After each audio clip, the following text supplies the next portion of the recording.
Autre titre de l'actualité ce soir, la rentrée scolaire, c'est pour très bientôt et comme chaque année, il faut craindre la spéculation dans la vente des fournitures. Le gouvernement veille au grain à travers une opération de contrôle des prix des fournitures scolaires. La dite opération qui a été lancée hier à Bobo-Dioulasso révèle déjà quelques manquements. Le constat avec Mané Kayen et Karim Sissi. Une visite inopinée dans des librairies de la place. Une opération de contrôle des prix et des procédures d'importation des fournitures scolaires menée par le ministère en charge du commerce à l'orée de la rentrée des classes. Dans cette boutique de vente en détail des fournitures, les agents de contrôle vérifient minutieusement l'affichage des prix des articles, les différentes factures d'achat délivrées et la réglementation relative au commerce de distribution. La même opération est aussi menée dans ce magasin de vente en gros des fournitures.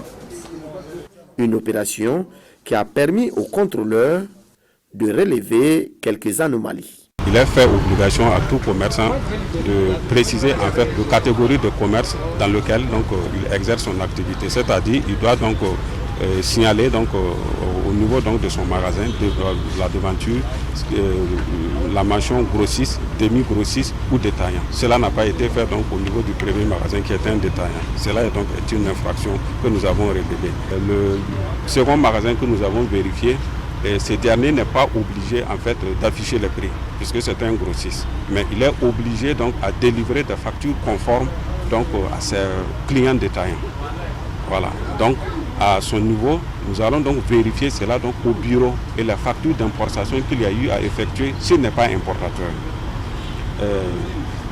En ce qui concerne toujours le commerce de distribution, la réglementation relative au commerce de distribution, cela n'a pas été respecté à son niveau. Parce que vous le constatez, ce n'est pas mentionné. En pareille circonstance, les propriétaires de ces deux librairies seront sanctionnés.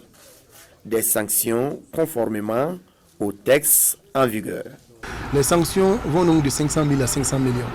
Et là, nous ne rigolons pas là-dessus parce que tous les éléments dont nous disposons en matière de nos fournitures scolaires montrent clairement qu'il n'y a pas de raison qu'il y ait augmentation des prix. Ça, c'est au moins essentiel.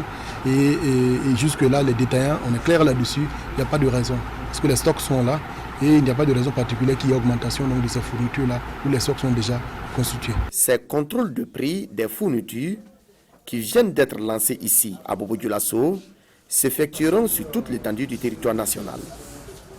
Des numéros verts sont même disponibles pour dénoncer toute personne qui ne respectera pas la réglementation en la matière. C'est le 80 00 11 84 ou le 80 00 11 85.